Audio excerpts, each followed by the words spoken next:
रात का वक्त था।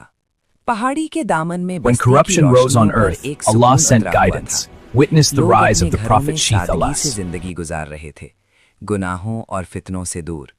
ये वो लोग थे जिनमें हजरत शीत अलैहिस्सलाम को नबी बनाकर भेज। शीत ने अपने लोगों को अल्लाह की हिदायत समझाई।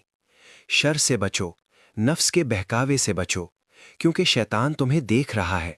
वो कभी गायब नहीं होता, बस इंतज़ार करता है कि कब तुम गफलत करो और वो तुम्हें फंसा ले। लोग इस नसीहत को दिल में उतार लेते।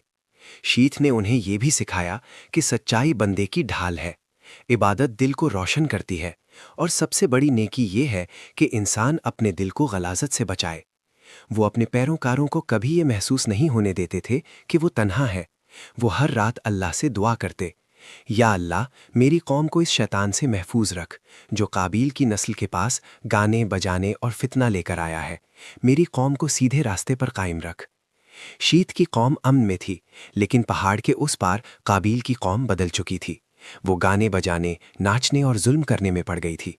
शीत जानते थे कि जल्द या बदेर शैतान इन दो कौमों के दरमियान पुल बनाने की कोशिश करेगा, और वो दिन आने वाला था जिस दिन फितना पहली बार नेक लोगों की बस्ती में दाखिल होने की कोशिश करेगा, और यहीं से बड़ा इम्तिहान शुरू होना था।